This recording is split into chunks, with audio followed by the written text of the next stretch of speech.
Arrancamos una nueva edición de Café Financiero con toda la información necesaria para cuidar tu dinero. Ya se encuentra, como siempre, Yamil Escala. Yami, ¿qué tal? ¿Cómo andás? Muy bien, ¿cómo les va? Bueno, Yami nos trae información del regreso del estacionamiento libre a la Ciudad de Buenos Aires como resultado ya de las restricciones. Libre, que no es donde usted desee poner el auto. Vamos a estar analizándolo para que quede claro, pero sí, así es. Muy bien, también se encuentra Ana Pedotti, que nos va a hablar de las medidas con las que el gobierno asistirá a los particulares y empresas afectados por las nuevas restricciones, ¿no, Ana? Hola, Ale, sí, es información que cambia minuto a minuto, pero bueno, el gobierno tiene descartado el IFE, veremos cómo lo va a suplir. Muy bien, también a mi derecha lo tengo a Gustavo Nefa. ¿Qué tal, Gustavo? Gracias por estar acá una vez más. Muy bien, gracias, Ale. Bueno, con Gustavo vamos a repasar lo sucedido en los mercados de capitales y en el último bloque vamos a conversar con el economista Sebastián Galiani para analizar los hechos más destacados en materia económica de estos últimos días. Quédate con nosotros, vamos a hacer una muy breve pausa y en instantes regresamos con todos estos temas.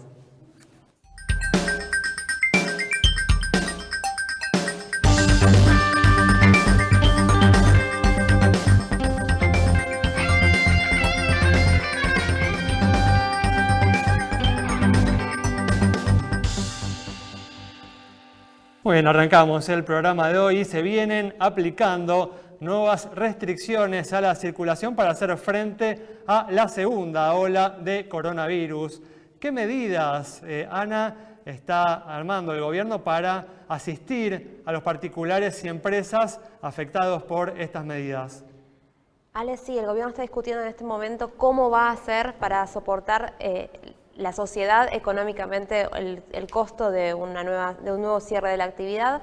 Está descartado por ahora volver a pagar el IFE, que fue este subsidio de 10.000 pesos que recibió 9 millones de personas el año pasado. Eso tiene un costo fiscal muy grande y el gobierno lo va a evitar. Por ahora lo que se está barajando en este momento es elevar los beneficios o a la cantidad de personas que pueden acceder a la tarjeta alimentar. Recordemos que ahora esa tarjeta está para familias de menores recursos con niños de hasta 6 años. Ahora el gobierno está viendo la posibilidad de elevarlo a niños en edad escolar por encima de estos 6 años. También está relanzando el programa de Repro para empresas. Son aquellas empresas que tengan hasta el 20% de su facturación afectada por el efecto de la pandemia y recordemos que este programa ayuda a las empresas a pagar los sueldos, que es algo clave si la actividad está frenada. Lo van a llevar de 12.000 pesos, que era lo que estaba previsto el año pasado, a 18.000 este año. Van a elevar ese monto. También van a seguir ampliando la asignación universal por hijo y las becas Progresar. La idea es que con todo este paquete de medidas haya un alivio para aquellas familias que van a verse perjudicadas por esta caída de actividad que ya se está viendo y si vamos a un cierre aún mayor, pero bueno, todavía queda ver la letra chica de cómo se va a implementar todo esto y si efectivamente va a poder el gobierno prescindir de pagar el IFE. Bueno, por lo pronto el gobierno está intentando limitar lo menos posible la actividad económica, sabiendo que si tiene que llevar adelante una asistencia generalizada como la del año pasado, va a tener que apelar a una mayor emisión monetaria, lo que generará presiones inflacionarias, ¿no? Así que por el momento el gobierno está intentando limitar, como decíamos recién, el cierre de las actividades. Muy bien, vamos a continuar ahora con información de los mercados de capitales. Justamente en los últimos días, el dólar contado con liquidación, una de las variantes del dólar libre que se pueden adquirir a través de la compra-venta de bonos en el mercado financiero, se ubicó en su nivel más alto desde febrero, superando los 150 pesos. ¿Cuáles son los factores que vienen pesando detrás de esta suba, Gustavo? Bueno, con este cepo ultraduro, obviamente a aquel que quiera atesorar, tanto empresas como particulares, importadores y aquellos que tienen que pagar deudas, con un plan del Banco Central para refinanciar alguna de las deudas, Es lógico que los agentes económicos converjan a otro mercado y de ahí la brecha del 62% que hay entre el dólar implícito contado con liquidación, denominado contado con liquidación, y el dólar mayorista. Se ha visto revitalizado en los últimos días, pero recordemos que llegó a estar 180 pesos, hoy está alrededor de 151, depende si lo tomas con pesos, con acciones o lo tomas con bonos, y también tenés un dólar estrictamente doméstico, es decir, tomando la paridad de un bono en pesos con otro bono en dólares acá en Argentina. Es el dólar MEP o dólar bolsa, que en la jerga implica una dolarización a través de la compra de bonos, como bien dijiste, y la venta contra paridad o contra dólares, se llama.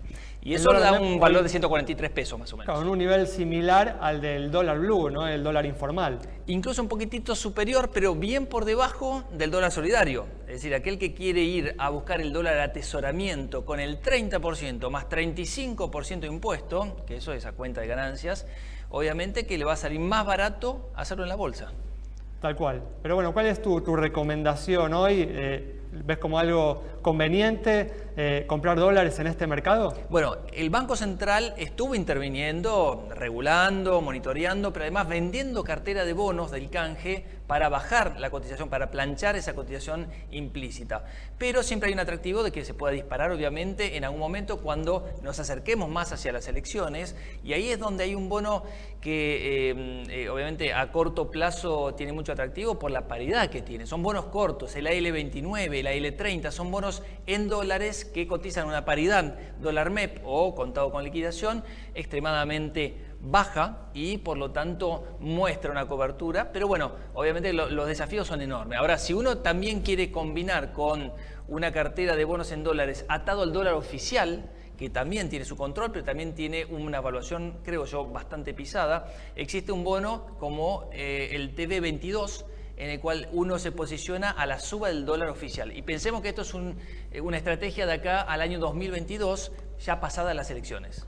Muy bien, perfecto. Bueno, en instantes seguimos justamente repasando lo sucedido en los mercados de capitales, pero bueno, en el contexto justamente de las nuevas restricciones en la ciudad de Buenos Aires, se volvió el estacionamiento libre, Yami. Así es, para evitar el uso del transporte público se libera el estacionamiento en la ciudad de Buenos Aires, representando un 21% más de lugares disponibles para dejar el auto. ¿Y por qué no el 100%? Porque bueno, justamente, a ver, el auto del lado izquierdo no se puede dejar aún haya así, a ver, solo si hay un cartel que indique lo contrario, que diga acá se puede estacionar. En las avenidas donde 24/7 no se puede estacionar, no se puede estacionar, y en Ochavas, parada de colectivo, bajadas, sí, tampoco. En el centro, ¿qué pasa en tribunales? Mucha gente consulta por esto. Bueno, se puede circular, pero no se puede detener, no se puede estacionar allí el auto. Esto es importante recalcarlo porque, a ver, no hay estacionamiento medido, existen todas estas medidas que apuntan a que se libere, que haya más espacio, pero no es donde uno desea, ¿sí? Así que siguiendo esa pauta es como más flexible de domingo, sería, ¿sí? Lo que uno se maneja el día domingo en la ciudad de Buenos Aires, y así ese es el criterio que hay que seguir por ahora hasta el 30 de abril, pero desde ya que esto seguramente continúe, porque bueno, estamos en el inicio de este momento tan particular. Así que bueno, esa es la información al momento. Hace muy poquito contábamos lo contrario, pero bueno, ahora libre estacionamiento. Bueno, criterios entonces para tener en cuenta en la Ciudad de Buenos Aires para estacionar en esta nueva etapa que se abrió en estos últimos días. Cerramos con esta información, este bloque. Quédate con nosotros, en instantes regresamos con mucha más información.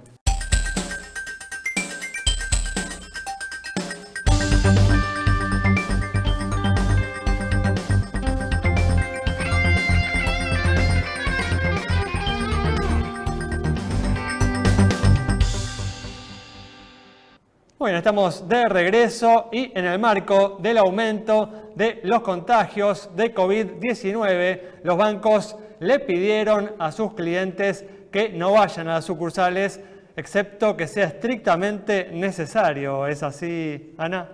Así es, Ale. Una de las preguntas de estos últimos 7 días era qué iba a pasar con la atención bancaria. Recordemos que justo hace un año los bancos volvían a reabrir con un montón de lío después de dos o tres semanas donde estuvieron cerrados con bastante costo para la sociedad.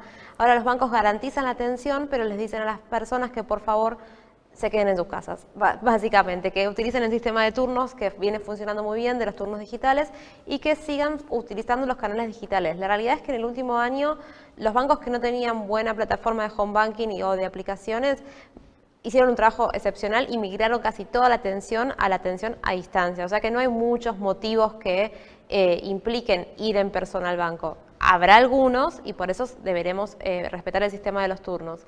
La idea es que las cajas siguen teniendo prioridad los jubilados y los beneficiarios de planes sociales, que son los que necesitan quizás ese tipo de atención persona a persona. Y los bancos están empezando también a limitar algo que ya venían haciendo, pero a partir de estos aumentos de casos aún más, la cantidad de empleados que tienen, ya sean las sucursales, están limitando la cantidad de personal, y también a nivel administrativo en las oficinas de los bancos, no a la calle, pero también hay mucho sistema de home office que está implementado y de ahora en más se va a profundizar. Muy bien, perfecto. Y venimos diciendo en las últimas semanas que el rápido avance del plan de vacunación en Estados Unidos ha generado un optimismo sobre las perspectivas económicas que se reflejan en el avance de los índices bursátiles que en los últimos días, Gustavo, volvieron a registrar nuevos máximos históricos. Nuevos máximos históricos de la mano del avance de la vacunación, como bien decías, la reestimación de las estimaciones de crecimiento de la economía mundial también por parte del FMI a 6%. Esto es la mayor tasa que se registra desde el año 1980 como expectativa. Y Estados Unidos lidera junto con China, forman parte del 60% de lo que crecería o como se explica el crecimiento de la economía mundial. Y ahí es donde los índices se hacen fuertes, la capitalización bursátil de las bolsas norteamericanas no hace más que aumentar y aumentar su dominancia sobre las demás, impulsada por un gran optimismo. Hay planes tras planes, el último plan de infraestructura que va a ser difícil cuando se trate en el Congreso porque los republicanos quieren bajarlo. Es el cuarto plan enfocado en infraestructura, en este caso, y con una inversión que obviamente dinamiza algunos sectores. Este año estuvieron particularmente muy fuertes las subas de los bancos por la suba de la tasa de interés, además de petróleo y consumo discrecional e industriales. Pero la suba de la tasa de interés está motivada precisamente por lo fuerte que está la economía norteamericana. Así que una cosa balancea la otra y todo el mercado tratando de adivinar qué es lo que va a hacer la Reserva Federal en los próximos años. Y Gustavo, podemos acceder desde acá de la Argentina a una parte de ese crecimiento invirtiendo a través de CDRs. Correcto. La herramienta básica, la herramienta obligada, te diría, para un inversor doméstico es diversificar sus tenencias a través de la inversión en CDRs. Se han agregado muchísimos CDRs últimamente y el inversor accede a incluso empresas más chicas, más de crecimiento, más tecnológicas que antes, y con esa herramienta indexada también a un dólar contado con liquidación, es decir, está dolarizada esa posición,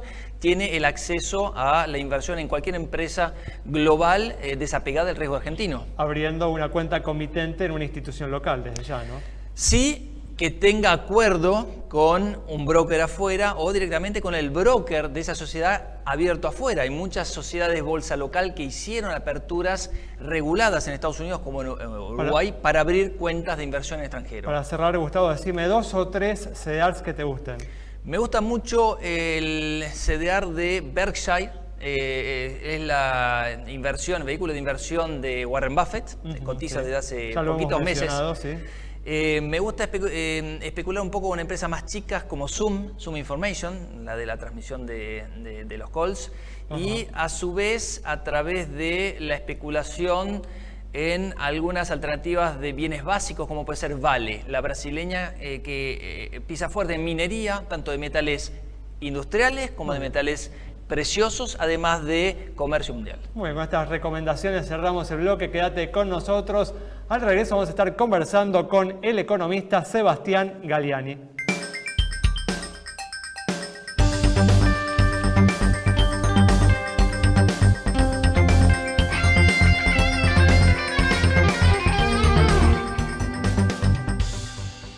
Arrancamos el último bloque ya con la presencia en forma remota del economista Sebastián Galiani para analizar las principales noticias económicas de estos últimos días. Sebastián, ¿qué tal? ¿Cómo andás?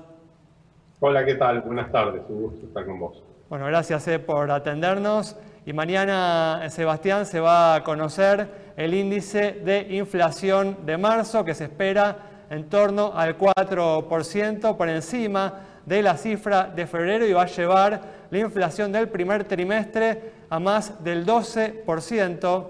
¿Cuáles son, Sebastián, los motores de esta inflación, habida cuenta que vectores habituales como el dólar y las tarifas se encuentran contenidos? Bueno, la causa de la inflación es la emisión de dinero, tanto para financiar el déficit fiscal como cuasi fiscal. El déficit cuasi fiscal hoy es explosivo. Como vos decís, ¿sí? O sea, la inflación está ya hace más de un trimestre en valores altos, cercanos al 4% mensual. Para que la audiencia tenga idea, una inflación de 4% mensual es una inflación de 60% al año. Esperemos que no dé tan alta, o sea, que el gobierno logre bajarla un poco. Se esperaba que a partir de abril, pero los datos de inflación de las 2 primeras semanas de abril no son alentadores. Esperemos entonces que a partir de mayo. Sin embargo, cuando uno dice, bueno, ¿por qué la va a bajar? ¿Por qué va a bajar la inflación? O sea, no hay un plan antiinflacionario. De hecho, no, en mi opinión, no hay plan económico en la Argentina.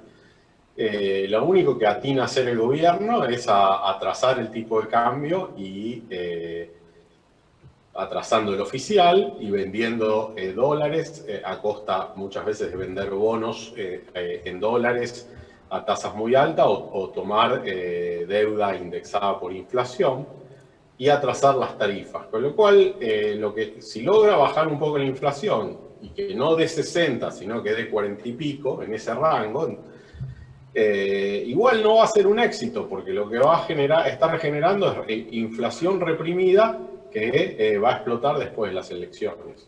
Vos justamente mencionaste como un factor importante detrás de esta inflación a la emisión monetaria, y con las restricciones a la circulación que se vienen sumando, van a aparecer, ¿no?, obligaciones para aumentar el gasto público y aumentar la emisión monetaria. O sea, el panorama, de acuerdo a lo que vos planteás, sería, digamos, todavía más inflación para estos próximos meses.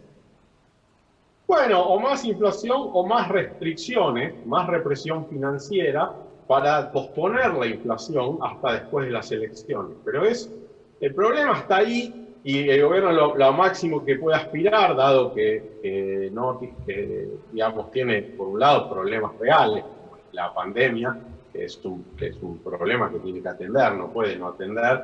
Por otro lado, no tiene plan económico. Bueno, con esas dos cosas, a lo máximo que puede aspirar es a que no le explote antes de las elecciones. Ahora, vos hablabas justamente, ¿cómo te va, Sebastián?, de la pandemia. Y analizando la comparativa internacional y considerando desde ya la particular situación del país, ¿qué medidas esperarías vos en este contexto y frente a la pandemia, ya llevando un año de una situación como esta, ¿no? No estamos en abril de 2020, sino de 2021, a eso me refiero. No, a ver, yo siempre lo he dicho, la pandemia es un shock muy duro y le pegó a todas las economías, a la economía argentina, que siempre está al borde, ¿sí?, de la cornisa, le pegó más, pero mi opinión es que el gobierno no tenía plan económico desde antes de la pandemia, ¿sí? O sea que las dos cosas se suman. Se suma un gobierno que no sabe a dónde va y la pandemia. Ahora, con respecto a la pandemia, yo lo escribí en abril del año pasado. En ese momento, lo único que se podía hacer mejor era tener un programa de mucho testeo, seguimiento y aislamiento de las personas. Eso era lo mejor que se podía hacer. Y además, si eso se hacía bien, se podría haber tenido una caída menor en la actividad económica, un déficit fiscal menor el año pasado, y por lo tanto no estaríamos en 4% de inflación ahora, ¿sí? Entonces eso. No se lo hizo, pero tampoco se lo preparó para este año. O sea, no es que, bueno, no se lo hizo el año pasado y se miró lo que pasó y se dijo, vea, al final terminamos con una cuarentena que no fue efectiva, que afectó en demasía la economía. ¿Cómo repensamos las cosas? Y la segunda cosa que se podía hacer, aún con las restricciones que hay, es tener una campaña de vacunación mucho más acelerada, que la que tuvo Argentina. Por supuesto que hay restricciones a conseguir vacunas, pero yo siempre digo esto, no solo ahora, uno tiene que juzgar a los gobiernos por lo que hacen y no tanto por el resultado. Si yo hubiese visto, el gobierno argentino compró la vacuna de Pfizer, compró la vacuna de Moderna, compró la rusa, la china, y no logró, y finalmente no le llegó ninguna, yo diría, mirá, el gobierno hizo la verdad que hizo todo bien, finalmente no le llegaron porque el mundo está complicado, pero el gobierno no compró la de Pfizer, no compró la de Moderna, y no compró la de Pfizer cuando se dice que hubo una posibilidad concreta de tener millones de dosis de Pfizer, apostó todo a una vacuna de AstraZeneca que supuestamente ya pagó una gran parte de ese contrato. No solo no llegó ninguna de esas vacunas todavía al país, sino que además es una vacuna que la están suspendiendo en varios países ya. Sebastián, entonces, sí. Vos ves fallas, ¿sí? Vos ves fallas, aunque uno no quiere recargar las tintas sobre el gobierno, no puede dejar de marcarlas, ¿sí? Y en este contexto, ¿qué lugar ocupa el posible acuerdo con el FMI? ¿Qué pasa? ¿Qué significaría? No pasa, un acuerdo con el FMI, que sea un acuerdo bien hecho, sería muy bueno, porque eso implicaría que el gobierno llevó un plan económico arriba de la mesa. Pero como el gobierno no puede llevar un plan económico arriba de la mesa, porque eso implica ajustar las tarifas, tener una política cambiaria distinta y hacer ciertas reformas para contener el déficit y bajarlo. Como no puede hacer eso, no hay un posible acuerdo con el fondo, más que sea una cosa cosmética, como decir, bueno, ahora llegaron estos DEG, entonces vos pagame con los DEG y tiramos la pelota para adelante y vamos viendo. Pero ese acuerdo, o acuerdo muy transitorio, efímero, que sería lo máximo que podría lograr el gobierno antes de las elecciones, no cambia nada. Sebastián. El mercado no le cambia ninguna expectativa, porque lo que el mercado, los inversores están viendo es a dónde va Argentina. ¿Hay alguna certidumbre para que yo invierta en capital físico o en capital financiero? ¿Sí? Hoy no la hay, entonces, mientras que cerrar un acuerdo con el fondo solo sería muy útil, bueno, en sí mismo para refinanciarlo, pero sería muy útil si además trae ese programa económico arriba de la mesa, que no existe en Argentina. Sebastián, nos queda muy poco tiempo, pero en los últimos días se despertó levemente el dólar en el mercado financiero. ¿Esperás más presiones cambiarias en los próximos meses? Bueno, no en el corto plazo, porque siguen entrando dólares de la cosecha, pero como vos dijiste, hay que monitorear muy de cerca el gasto público, dado las mayores restricciones que parece que va a poner el gobierno por la pandemia sobre la economía y que le pueden llevar a aumentarlo y a tener que aumentar la emisión de dinero. En ese caso, como siempre, es una carrera así entre la emisión de dinero y la demanda de dinero. Si el gobierno acelera mucho con la emisión, eso va a terminar impactando más rápido de lo que espero el dólar. Si no, espero unos meses de calma, pero que se va a poner cada vez más caliente a medida que nos acerquemos a las elecciones, ¿sí? Muy bien, Sebastián, muchas gracias. Cerramos entonces el programa de hoy con el análisis del economista Sebastián Galiani, señalando insistiendo en un tema recurrente a lo largo de las últimas ediciones de Café Financiero, es la falta de un programa económico y la necesidad la necesidad imperiosa para que la economía esté en condiciones de crecer una vez que termine la pandemia. Cerramos así el programa, nos reencontramos el próximo viernes a las 19:30 aquí en Metro.